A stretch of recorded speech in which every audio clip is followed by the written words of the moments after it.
First, I wanted to introduce myself and my team here. My name is Ben Edwards. You may know me from things like my company Refactor early days. I started a company called Smart Things later that just did IoT and home automation stuff. And I actually had a little bit to do with this whole conference thing too. So that I'm coming home. I haven't been for a few years, unfortunately. So this is really awesome to come back and see everyone. This is Chris over here. Chris is on my team at Misty Robotics, and Justin. They'll be both presenting here today. Come on in. And then Kyle's around somewhere too. There he is, hiding in the corner. Yeah, we've got also 5 of our robots here. This is Misty 2. So you'll see some information about them, but we don't want to. We're not selling Misties. You're not here. We're talking about robots as a platform. That's what we're mainly interested in talking about here. We will show you the ins and outs of some of this, and you'll have the chance to get in and do some hands-on work later if you want to go to the agenda. So this is roughly how it'll be. Actually, the first 20 minutes will probably go quite quickly, and then get more time for live coding and QA. And then the workshop is in the same room right after this next session. So, all right. I don't know if the mic is on. The mic isn't actually for sound. It's for recording. So can you guys all hear me though? I feel like I'm fairly loud. So we hypothesize that in the next 10 years, robots are going to be joining us in all sorts of aspects of our life. They're already in many of our homes. You've got, voice assistants and robot vacuums and things like that. But what we think is even more important in the mission of the company that I've joined here is to get robots in the hands of developers, because we believe that developers will be the ones to extend the capabilities of these robots in much the same way that people extended these phones in our pockets to do all sorts of things other than make phone calls. All right. So we're living in a world full of software. Most of you, or many of you, may be software developers, so you know this. Mark Andreessen famously said, "We are, software's eating the world." We also think now that you're tweaking. That we're living in a world that's increasingly full of robots, and we'll show you a few of those coming up. So Alexa and other voice assistants are certainly robots in their own right. They don't have all the capabilities that you might see in some robots, but a lot of AI, a lot of intelligence. Keep going. Sensors. There's toys. A lot of toy robots out there. This one happens to be from the company that spun out Misty Robotics a few years ago, Sphero. And then there's Anki next with this Vector. This guy packs so much technology into like a 3-inch form factor. It's pretty amazing. That guy's really cool. Drones are increasingly robotic and autonomous. Keep going. I talked about robot vacuums. Certainly, they're in there in the mix. But then there's also robots in the farm fields doing our agriculture for us. Increasingly, our fields are becoming more and more robotic and automated. Military too is using robots more and more, and I saw a statistic that said by 2025 there'd be more robots in the military than soldiers in the U.S. military, which I found to be quite dramatic. And that's obviously got some downside. There's people are going to be saved, but then also these are going to be efficient at hurting and maiming people. When they are maimed, next slide, they can be repaired by robots too. And robots are helping in surgeries and trying to minimize human error. Of course, autonomous cars try to minimize human error with driving. So there are tons of sensors in today's cars. Even non-smart cars have a ton of sensors in them now. And then the robots that make those cars are also working autonomously. And there's even robots like roaming around on other planets, checking things out with all sorts of technology. Keep going. There's very scary robot dogs that if they ever remember how many times we kick them when they rise up, they will. It'll probably be bad news for us. And then there's robots like Misty that we are proposing are sort of personal robots. They're going to make their ways into homes and offices and warehouses, and they're going to be multi-purpose. And we'll talk a little bit about them today too. But robots need software, and they need software in order to do basically anything. A robot is a combination of hardware and software. Keep going. And it's funny. The last two startups I've been a part of had virtually the same message, which is programming the physical world is becoming possible now. Like first, maybe IoT devices and programming your home to be smart. Now it's increasingly, 3D like objects that are moving through your home, like robots. Next. And there's only like, several thousand people who consider themselves roboticists, in the United States maybe. So we wanted to make sure that robots were available to everyone, to people who wanted to just develop and not build robots. Because the first thing that you do often when you get into a robot project is, all right, build the robot.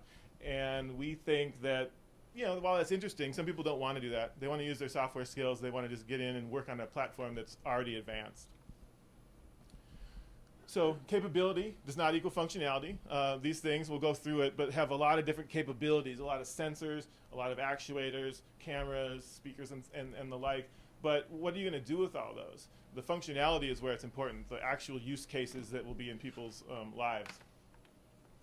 So in a hypothetical 4 generations of a robot, you may see that you can get increasing processor speed, and you can do different types of manipulation and grabbing things and have different sensors.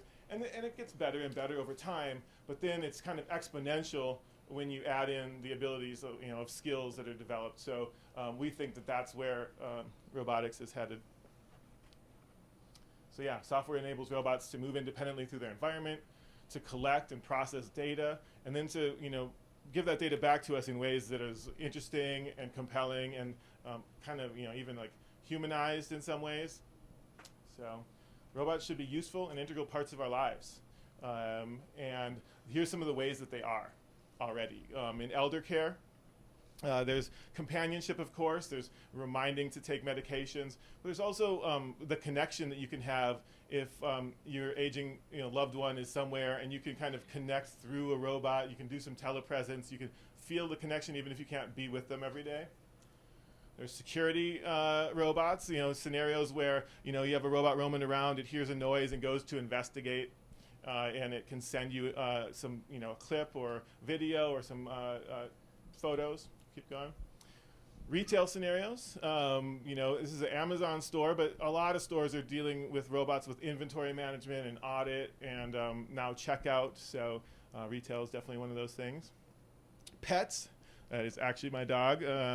And pet care is like a big thing where we can, companionship again, keep them company when we're gone, help make sure they're fed, maybe walking them, and I guess picking up after them would be like the really piece de resistance. Next one. And robot assistants. You can have a robot, keeping your calendar, setting meetings for you, maybe even mowing down the occasional mutant. Keep going.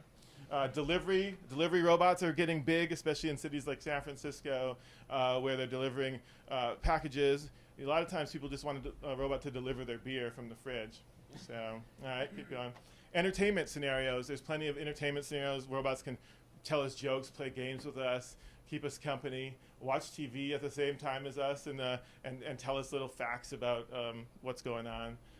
Education. Robots are big in education, and not just teaching about programming or teaching about robots, but teaching about language, teaching about how to help pronounce things, or just flashcards and repetition-based things. Some kids and even adults respond well to a robot like that.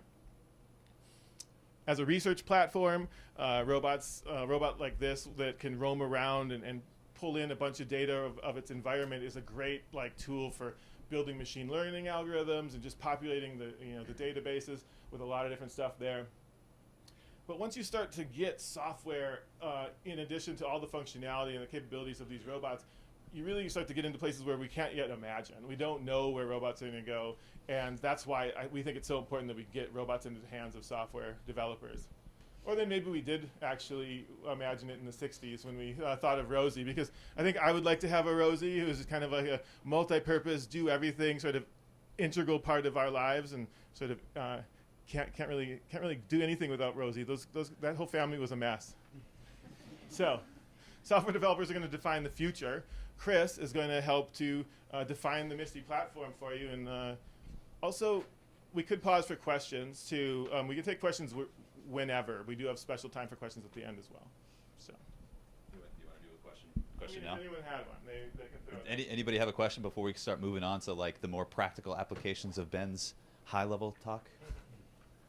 No? Okay. So I'm Chris Meyer. I'm a colleague of Ben's, first time to MinneBar, so thanks for hosting us. Ben kind of addressed a lot of the things that are really interesting about the potential of robotics, so I'm going to kind of segue into things that are a little bit more applicable. Has anybody built their own robot before? A few folks? How did you start, just out of curiosity? Just Googling and grabbing an Arduino. Okay, yeah, so you start with a microcontroller, you start with like different sensors, and individually that works, pretty well. You get an idea about how hard it is to make a robot drive straight or to like listen to anything interesting. So one of the things that makes robotics hard is a lot of people don't know where to start. And to start, you end up starting at the very low level and then not being able to apply what you're building to what you actually want to solve that utilizes a robot. So this is where Misty as a platform really comes into play. So what we've tried to do is build a robot that hears, sees, and speaks. And from our perspective in robotics as an industry, what we want to see is people stop thinking about how to build a robot for their use case and how to use a robot in their environment. So what I'm going to talk about, if you want to proceed there, Ben, what Misty provides is basically, a lot of sensors that all work together. So out of the box, you could potentially try and iterate with a robot in your home and office to solve problems.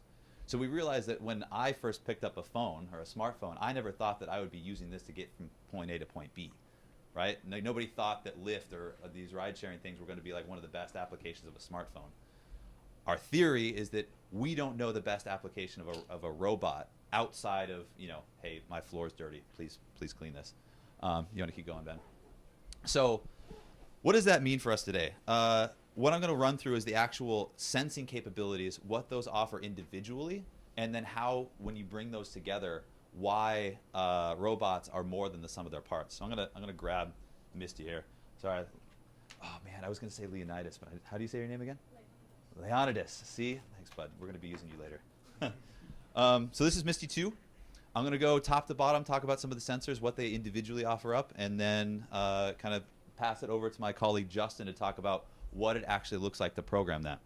Actually, you know what? This is going to be really hard. Ben, will you be my my showcaser?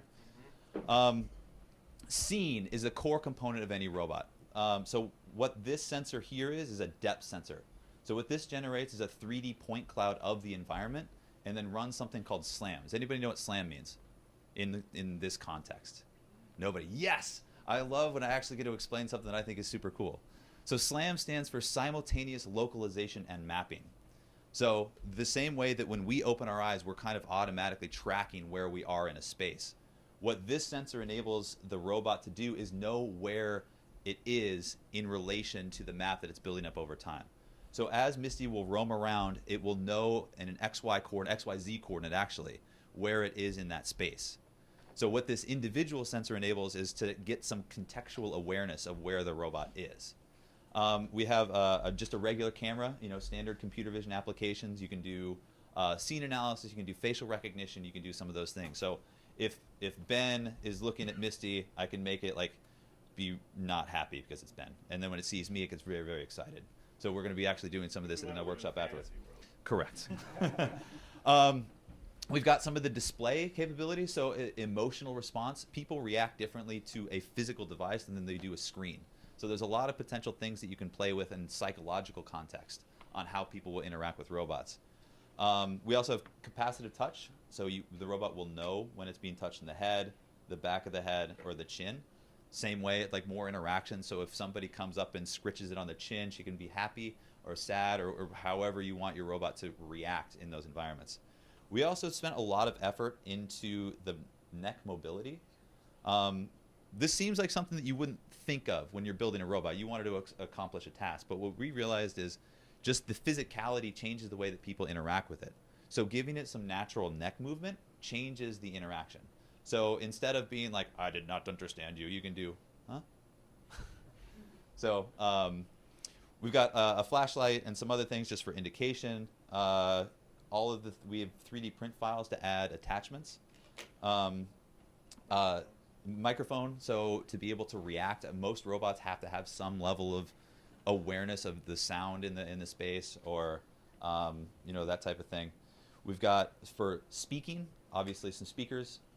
Robots need to be able to emote in some way, not just through a display.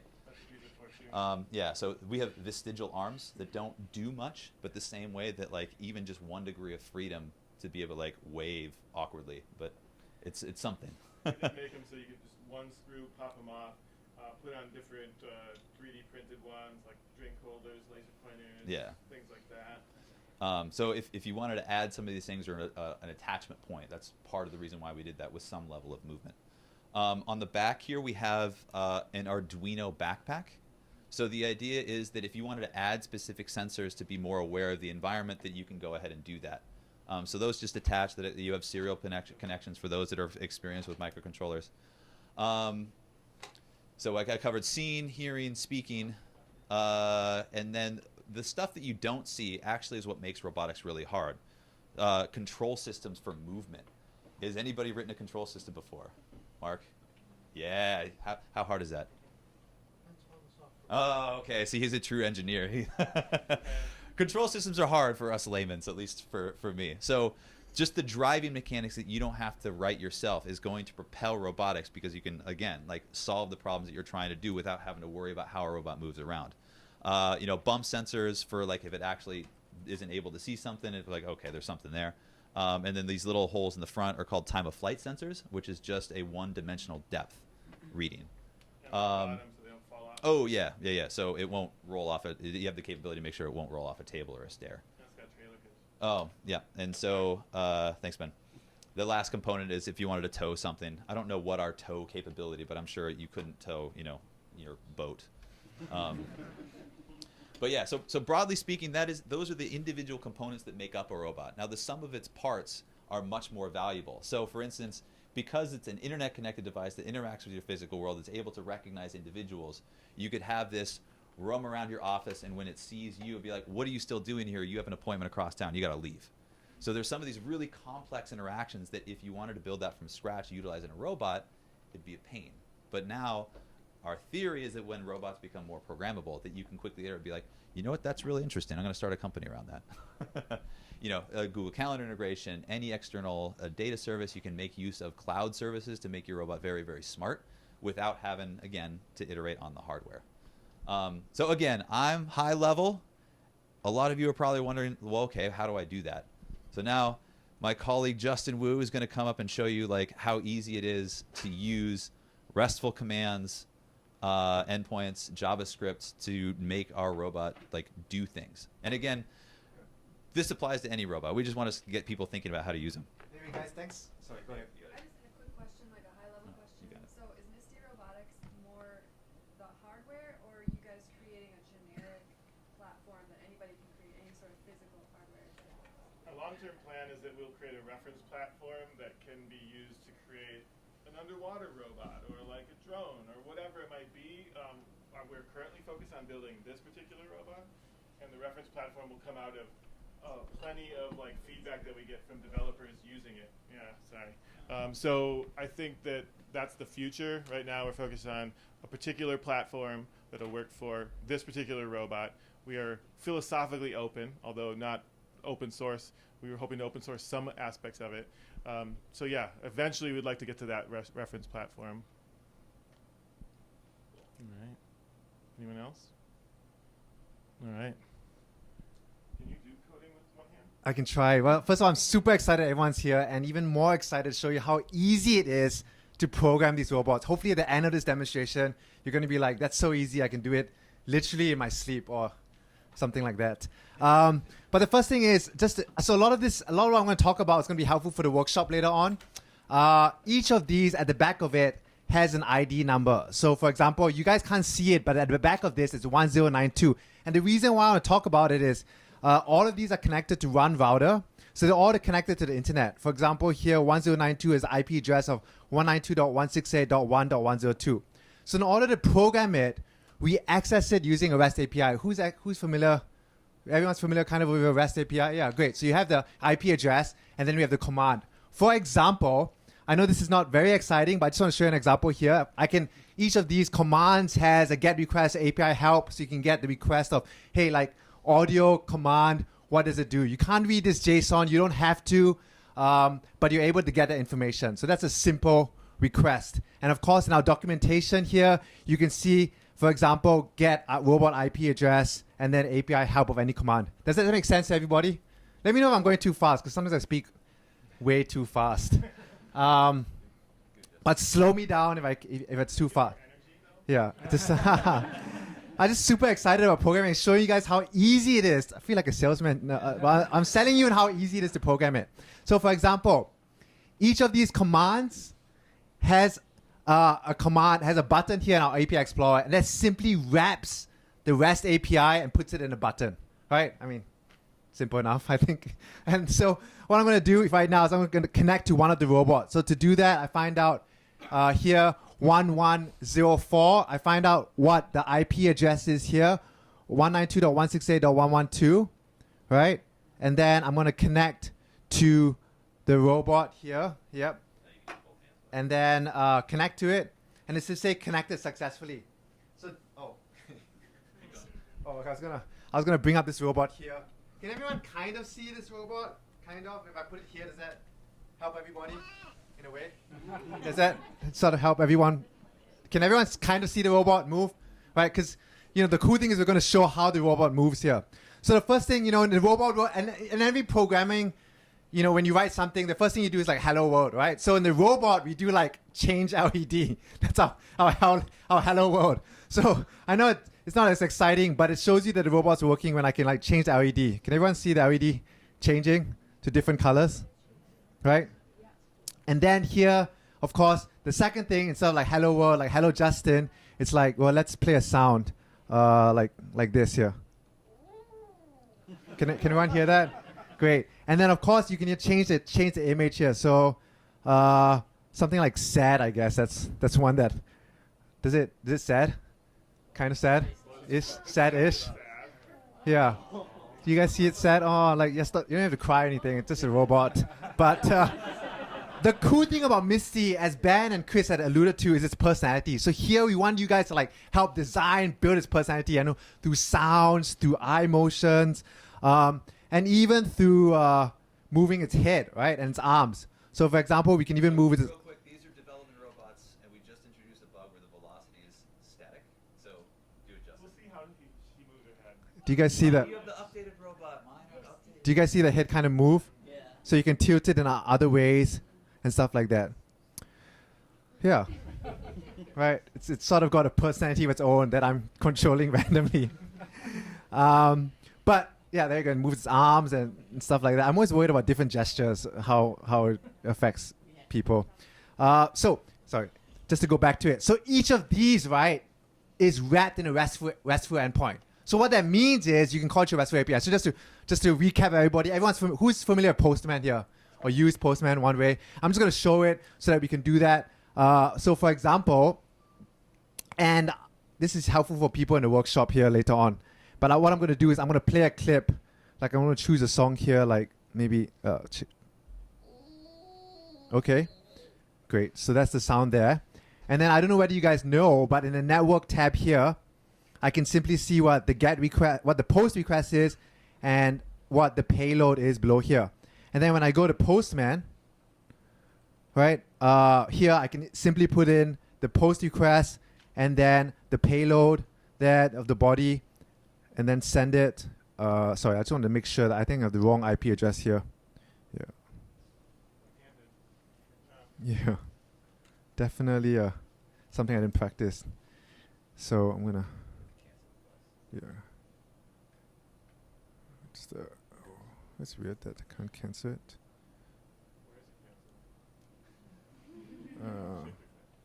Yeah, good idea.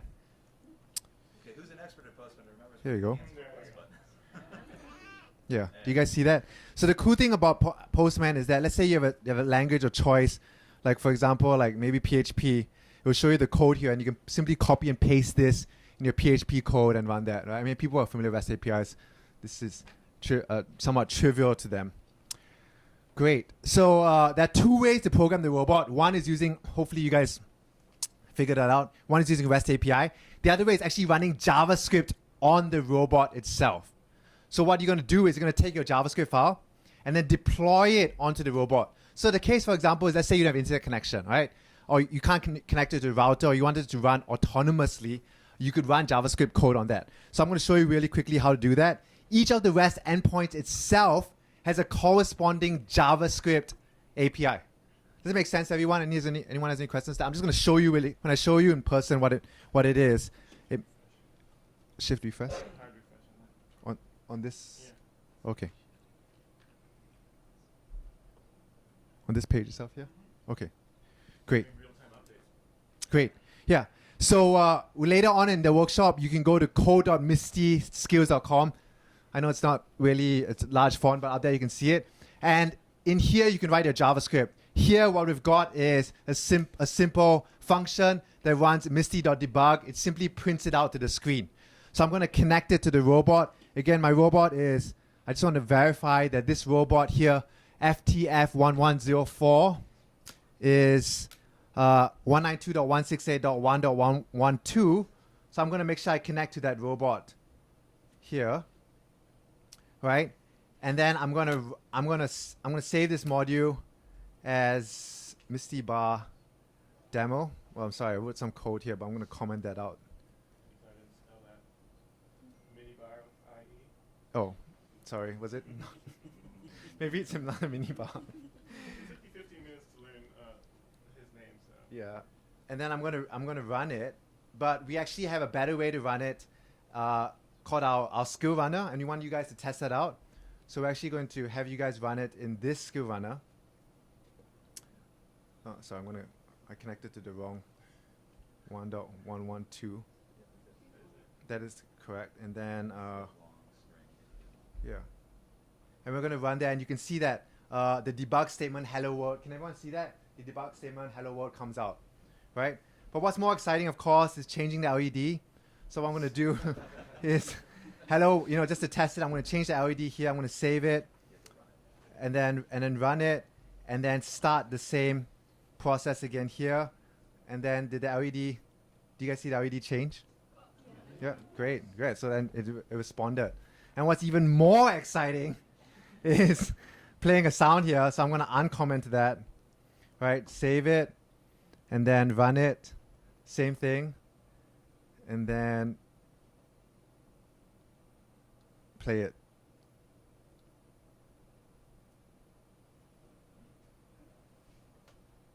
Huh, okay. Well, you guys get the idea. Misty will. Let me just try that one more time here. Save it, then run it, and then I'm going to start it again. There we go. All right, great. You guys see that? So I don't know whether you guys can see, but how easy it is for you to, just do a simple debug. Can everyone see this kind of? I'm going to make sure, right? See again, misty.debug, hello world. That's a print statement to the console.log sign statement. And then after that, change the LED, misty.change LED. And then simply misty.play audio. And then the file name that you put onto the robot. So you can deploy your own wave or, I think we support MP3 file onto it. No, preferably not too long because, I think we have a song on there that's like 5 minutes long and she unless you wanted to dance. All right. So now for the last part of my demo, one part of Misty is to make programming easy. And what we've done is sort of abstracted away the hard parts, as Chris and Ben have talked about, of some parts of robot programming and made it easier for you. So we've actually abstracted away face training and face recognition. So I'm going to try to demo that to you right now here. And to do that, I'm going to do two parts. First of all, I'm going to show that you can actually recognize a face.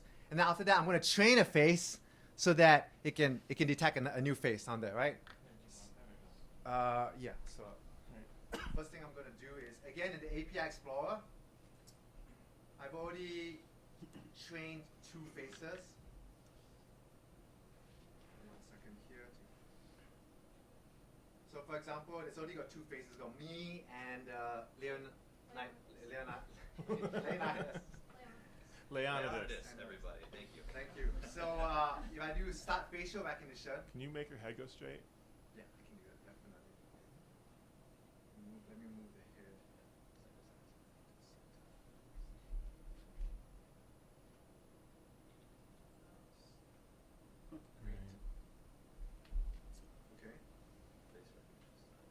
face recognition started. So if I step in front of it, do you guys see that the name is Justin? Justin over here.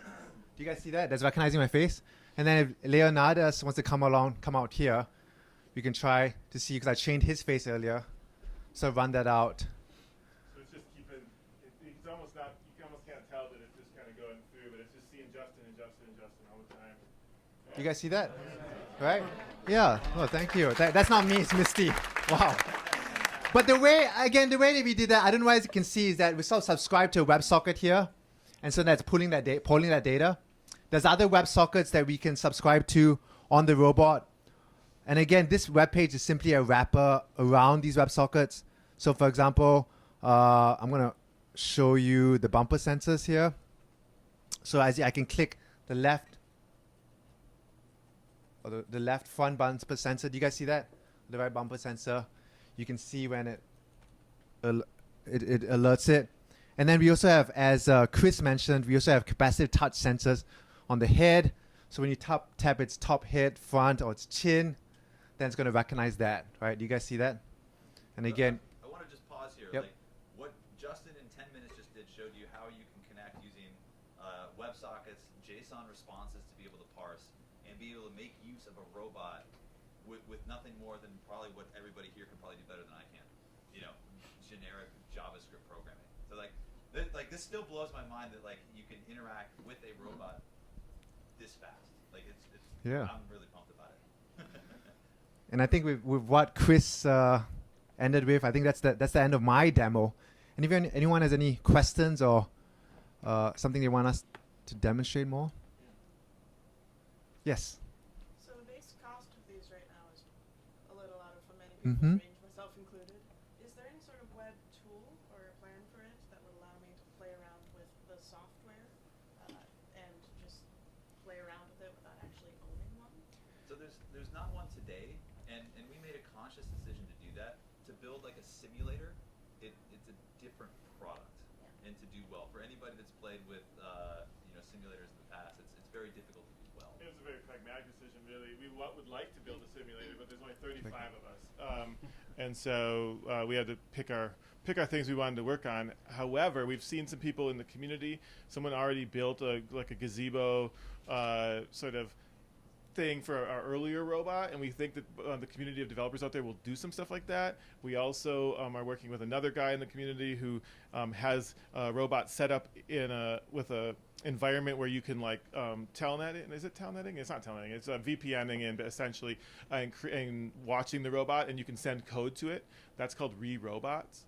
And you can probably actually go there today and like see one of these robots in there and send commands to it. So we'll probably lean into that a little bit more as a way for people to test their code and do things like that. Do you want a pop socket for that question? Sure. All right. Wait, who has the question? Somebody else has the question. Yeah, somebody else has the question. If they want a pop socket, they get it too. Who was it? All right. Oh yeah, it was you. Yeah. There it is. All right. My question was, we did the, have you ever tied this robot to Scratch? So we have a Blockly client, which is very similar. It's based on the MIT stuff. We don't put a lot of effort into it right now, but it does get updated, I think, with new endpoints and as we change them. So there is a Blockly thing. So it's a lot like we call this the API Explorer right now. It's actually changing. But it's a lot like the tool that Justin showed, except for instead of pushing buttons, you put blocks in and you connect them. And so you can do some things like that. There it is. We are aiming this robot, even though it's so friendly and cute looking, it's not actually aimed at kids. It's aimed at proficient developers. So we think that to get the most out of it, you need to be a somewhat proficient developer. But that doesn't mean that a lot of people haven't decided they wanted it to learn with their kids or to like have them do it. So that's why we have this. Kids can be proficient developers as well. That is true. Certainly, many of them, probably everyone in this room is better than I am at it. So. And the other part of my question was that when we did it with Scratch, it was like Blockly, and it was the little bird, I don't know, for that little bird robot that has sensors and is USB connected, and it reminded me a lot of this. And I was curious, are there a lot of other things that are similar, or is this kind of like I mean, from other companies, there's tons. Like Sphero is leading in a lot with like a lot of education-based robots and robots that use even they have a better version of this. I think there's someone brought one up earlier. Wonder Workshop, Dash and Dot. Yeah. So I mean, I just think there's tons of ways to get into programming robots, and then graduate to Misty at some point. Yeah. Seeing this, I'm really curious what's on the Slam tab. Oh, yeah, just click on that. Start and stop slam. Yeah. Awesome. Go ahead. I heard mentioned that WebSockets and like JavaScript are used in this. What influenced that particular technology decision? Yeah. And if you could give like a slightly deeper dive into the JavaScript. Okay, I'll do the first part. So we chose JavaScript because of its widespread nature, and we wanted to introduce robots to people who maybe not using robots yet. So we weren't going to dive into something where it's low level and they had already known about it. JavaScript seemed like a good way to start because everyone is either gets into JavaScript because they like it or they have to, mostly. And so we did that. There's people building wrappers, though. We have a community member who built a Python wrapper. We have plans for some sort of ROS 2 wrapper, perhaps. And so there's a way that you can still use your preferred language and program on Misty. We're also working on I would say a lower level SDK version where it's basically at the C# level, because weirdly enough, this robot underneath it runs 2 operating systems, one of which is Windows IoT Core. The second one is Android at the moment. And so that's one way that we're going to be advancing it and letting people do even more, because with that abstraction layer of JavaScript, you do hit some walls. And so if anyone want to talk about a little bit deeper the JavaScript part, I don't know. I mean, you could ask more specific probing questions. If you're curious about parts of the oh man, wow, sorry, that was almost assault. I was just curious because like RESTful APIs were mentioned, so I'm imagining maybe like Node or something like that, or is it much more like vanilla JavaScript? Right now, it's vanilla JavaScript. There's some limitations with the runtime environment that you can run on, an ARM-based processor, if you're familiar. So there's some work that we're doing to enable something like Node, but right now it is just vanilla JavaScript. And really the intention of running code on the robot is things that have to be very fast. So the way that you can kind of offset or utilize Node is take a hybrid method to where you can have cloud or external services that are running on machines that have much more computing capabilities. So really what you should be writing on the robot is things that have to be very fast, that are that depend on certain sensor signals. And things that you can do asynchronously that might not require, that level of latency, then you can do that using any external device. Go for it. So I know this is kind of you talked about a generic platform where this is the reference model, but looking at the API and most of the things are like you are looking at certain set of sensors. So are there any other reference design which uses a different sensor? So we don't have any different reference platforms. There's a lot of other companies that focus on different aspects. So for instance, we decided to use a 3D depth camera. So that generates a point cloud on all 3 dimensions. A lot of other robotics companies are using 2-dimensional LiDAR. That is, do you know what LiDAR stands for? I always love explaining these. I always forget what LiDAR is. If anybody knows, shout it out. But so like a lot of other robotics companies will add these basically range scanners in 2 dimensions instead of 3. So like there's pros and cons to it. For us, we were more interested in kind of the map of the space, the mesh of the space that Misty's in. LiDARs are much more they're faster. And so if you need something that's like able to react very, very quickly in context of the environment, like a 2D LiDAR is probably a better choice. We kind of mitigated that by using time of flight. So there's all these different combinations of sensors that if you're getting into robotics that you can do. As far as a reference platform goes, like everybody's kind of like picking out like, here's what we're doing. We're using a Velodyne. We're using a LiDAR. We're using like a 3D depth camera. We're using 2 RGB cameras to do stuff like that. I imagine the future reference platform will just be able to accommodate any array of sensors. So like, Yeah. this doesn't have LiDAR, so we're not going to like make use of that part of the API or whatever. So there's are you familiar with ROS, Robot Operating System? So Terribly named. yeah, right. It's not an operating system. The first instruction in using ROS is install Linux. I had a quick Um, I had a quick follow-up on that. In terms of the intention you have with the open platform is just to understand what use cases and then try to build something around that as a business model. Correct. Yeah. The next version of Misty will be informed by all the people using Misty in the field. So over the next 18 months, we'll learn a lot about like what people want to do with this, and they might say, "Hey, this is great, but we need to be 3 feet tall and have like gripper arm." So that might be the way we go, and it might cost triple. But Yeah. So we are over time. We are having a workshop right after this. So if you have questions, just hang out. We have the room for another 50 minutes. Yeah. So stick Um, around if you want. Don't hesitate to walk out. We're just going to be hanging out up front, but that's kind of the end of our session. But again, questions, or if you want to play with robots, stay here. Thanks, everybody. Thank you.